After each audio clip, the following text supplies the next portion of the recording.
दोस्तों सभी को मेरा नमस्कार। Once again welcome back to preventive health solutions. This is KP Singh, nutrition advisor on integrative dietetics. दोस्तों आइए आज हम बात करते हैं हाउ टू कंट्रोल डायबिटीज, यानी कि शुगर को कैसे कंट्रोल किया जाए। तो दोस्तों वास्तव में देखा जाए तो डायबिटीज को कंट्रोल करना एक एस्पेक्ट है और डायबिटीज को क्योर करना यानी कि पूरी तरह ठीक करना दूसरा एस्पेक्ट है। और जब भी हम डायबिटीज का ट्रीटमेंट करें तो हमें ध्यान रखना चाहिए, हमें दोनों एस्पेक्ट की तरफ जाना चाहिए, दोनों एस्पेक्ट से ट्रीटमेंट करना चाहिए। तो दोस्तों यहाँ पर अगर देखा जाए तो आज हम डायबिटीज़ कंट्रोल करने की ही बात करेंगे। डायबिटीज़ को ठीक करना या डायबिटीज़ को रिवर्स करना या इसको क्योर करने की बात हम नेक्स्ट वीडियो में करेंगे। इसके लिए आप मेरा चैनल सब्सक्राइब कर सकते हैं, जिससे कि जो नेक्स्ट वीडियो में इसके क्योर के ऊपर बनाऊंगा यानी कि रिवर्सल के ऊपर बनाऊंगा, उसमें उसकी इन्फॉर्मेशन शेयर करूंगा, उसका नोटिफिकेशन आपको टाइमली मिल जाए। तो दोस्तों आइए शुरू करते हैं हाउ टू कंट्रोल डायबिटीज और how to control sugar level in our blood. तो दोस्तों यहाँ देखा जाए तो हम आज टाइप 2 डायबिटीज़ की बात करेंगे, क्योंकि यही कॉमनली पाई जाती है और इसी की बहुत ज़्यादा प्रॉब्लम्स बढ़ रही हैं। तो ज़्यादातर लोगों में टाइप 2 डायबिटीज़ ही होती है, तो इसको कंट्रोल करने की बात कर रहे हैं। तो दोस्तों टाइप 2 डायबिटीज़ होती क्या है? इसमें ये होता है कि हमारा जो इंसुलिन है, जो पैंक्रियास से इंसुलिन बनता है, जो शुगर लेवल को कंट्रोल करता है ब्लड में, ये बनता तो है हमारे शरीर में, लेकिन हमारे सेल्स जहाँ पर ग्लूकोज जाके, जहाँ पर ये इंसुलिन शुगर ग्लूकोज को या शुगर को भेजता है सेल्स के अंदर एनर्जी प्रोडक्शन के लिए, तो वहाँ पर ये सेल्स हमारे सेंसिटिव नहीं रह जाते इंसुलिन के प्रति।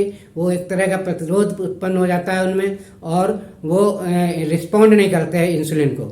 तो इससे क्या है, ग्लूकोज एनर्जी में कन्वर्ट हो नहीं पाता पूरी तरह से और हमारा शुगर लेवल अनायास बढ़ जाता है। तो इस टाइप का बढ़ा हुआ शुगर लेवल हमें डायबिटीज़ की तरफ ले जाता है या वो डायबिटिक कंडीशन कहलाती है, क्योंकि नॉन डायबिटिक में एक सर्टेन लेवल, एक सर्टेन रेंज में ही हमारा शुगर लेवल मेंटेन रहता है। उस रेंज से ज़्यादा अगर होता है तो हमें डायबिटीज कहा जाता है, डायबिटिक कहा जाता है। तो दोस्तों बढ़ा हुआ शुगर लेवल खतरनाक होता है, ये बहुत सारे हेल्थ कॉम्प्लिकेशन देता है, इसलिए इसको कंट्रोल करना बहुत ज़रूरी है। तो इसको कंट्रोल करने में हमारे पास दो ही मेथड अवेलेबल हैं। एक तो है medicinal way of controlling it और दूसरा है natural way of controlling it. तो मेडिसिनल वे में जो अंग्रेजी दवाएं हैं, तो जैसा कि एलोपैथी में माना भी जाता है कि दवाओं से डायबिटीज़ को कंट्रोल तो किया जा सकता है लेकिन क्योर नहीं किया जा सकता। तो दोस्तों जितनी भी दवाएं हैं अंग्रेजी दवाएं, वो सिर्फ इसको कंट्रोल करती हैं, डायबिटीज़ से निजात नहीं दिला सकती हैं आपको। तो इससे होता क्या है, डायबिटीज़ कंट्रोल में तो आ जाएगी, लेकिन अगर आप लगातार मेडिसिन पर निर्भर रहेंगे तो इनके डोज पहले शुरुआत में तो नॉर्मल मेडिसिन से कंट्रोल होती है, बाद में इनके डोज बढ़ते हैं और बाद में धीरे धीरे आपके नॉर्मल मेडिसिन से जब कंट्रोल नहीं होती तो इंसुलिन देना पड़ता है और फिर धीरे धीरे इंसुलिन के डोज भी बढ़ते जाते हैं और 10-15 साल में जाके एक ऐसी नौबत आ जाती है, एक ऐसी कंडीशन आ जाती है कि आपका इंसुलिन भी ठीक से काम नहीं करता और आपके जो ऑर्गन्स डैमेज होने लगते हैं। तो इस टाइप की सिचुएशन से अगर बचना है तो हमें शुरुआती दौर में सीधे मेडिसिन पर नहीं जाना चाहिए, हमें natural way of controlling blood sugar अपनाना चाहिए, यानी कि नेचुरल तरीके से हम कैसे कंट्रोल करें इसे, इसी का प्रयास करना चाहिए। इवन 200 से 250 या इवन 300 तक का भी लेवल है, अगर आपका शुगर लेवल आ रहा है उसको भी आप चाहें तो नेचुरल वे से काफ़ी हद तक कंट्रोल में ला सकते हैं। 100-150 तक भी कंट्रोल में ले आए, 150 तक भी, तो भी सफिशिएंट है और आपको कोई ज़्यादा प्रॉब्लम होने वाली नहीं है। तो दोस्तों आइए देखते हैं नेचुरल वे ऑफ कंट्रोलिंग क्या है। तो नेचुरल वे ऑफ कंट्रोलिंग की बात करें तो यहाँ पे क्या होता है, दो तरीके हैं। एक तो पहला फेज है एक्सरसाइज का या फिजिकल एक्टिविटीज़ का। तो फिजिकल एक्टिविटीज़ की, एक्सरसाइज की बात करें तो सबसे सिंपलेस्ट वे की बात करें तो उसमें हमारा मॉर्निंग और इवनिंग वॉक होना चाहिए। 15-20 या 30 मिनट मॉर्निंग, 15-20-30 मिनट आप इवनिंग वॉक करें अगर डेली रेगुलरली, तो ये आपके शुगर लेवल को काफ़ी हद तक नीचे लाएगा और नॉर्मल की तरफ ले जाएगा, काफ़ी हद तक कंट्रोल कर सकते हैं। और दूसरी अन्य फिजिकल एक्सरसाइज अपना सकते हैं आप, जिसमें आप हाथ और पैरों की मसल्स से संबंधित एक्सरसाइज होनी चाहिए, जिसमें हाथ और पैरों की मसल्स की एक्टिविटीज़ बढ़ें। इसके अलावा अन्य स्केलेटल मसल्स की भी एक्सरसाइज अपना सकते हैं। तो इस तरह से मस्कुलर एक्सरसाइज अगर आप अपनाएंगे तो इससे काफ़ी हद तक शुगर कंट्रोल करने में मदद मिलती है। और दूसरा एस्पेक्ट है फूड का, यानी कि डाइटरी हैबिट्स का। तो डाइटरी हैबिट्स की जब बात करते हैं तो यहाँ पर एक तो है कौन कौन से फूड हमें खाने चाहिए, कौन से नहीं खाने चाहिए, और दूसरा एस्पेक्ट है कि हमें मील्स या फूड एक पर्टिकुलर टाइम पे खाना चाहिए, मतलब हमारा टाइमिंग सेट होना चाहिए खाना खाने का। तो ये दोनों चीज़ें अगर फॉलो करेंगे तो हमारी डाइटरी हैबिट सही होंगी और ये शुगर कंट्रोल में काफ़ी मदद करेंगी। तो यहाँ फूड की अगर बात करें तो जो कार्बोहाइड्रेट्स फूड हैं ये हमारे हजम होने के बाद डायरेक्ट शुगर में बदल जाते हैं और हमारे शुगर लेवल को इंक्रीज करते हैं। तो नॉर्मल नॉन डायबिटिक कंडीशन में तो ये हमारा शुगर लेवल हद से ज़्यादा नहीं बढ़ पाता है, इंसुलिन हमारा इसको कंट्रोल किए रहता है और सेल्स में भेजकर एनर्जी में कन्वर्ट करता रहता है। लेकिन डायबिटिक कंडीशन होने पर क्या होता है कि ये जो ग्लूकोज है ये पूरी तरह से सेल्स में नहीं जा पाता है और हमारे ब्लड शुगर लेवल को बढ़ा देता है। तो इससे क्या होता है, इससे जैसा कि हमने पहले ही बताया बहुत सारे हेल्थ कॉम्प्लिकेशन होते हैं। तो इस शुगर लेवल को डाउन करने के लिए हमें क्या करना चाहिए, हमें अपनी डाइट में कार्बोहाइड्रेट्स कम से कम रखने चाहिए। और जो कार्बोहाइड्रेट्स ये शुगर वगैरह जो डायरेक्ट शुगर है ये भी कार्बोहाइड्रेट्स होते हैं, जिसमें वाइट शुगर है, ब्राउन शुगर है, गुड़ यानी कि जागरी है, हनी है, ये सब डायरेक्ट शुगर हैं। ये भी एक तरह के कार्बोहाइड्रेट्स हैं और ये बहुत तेज़ी से शुगर बढ़ाते हैं डायबिटिक कंडीशन में, इनको तो पूरी तरह अवॉइड करना चाहिए।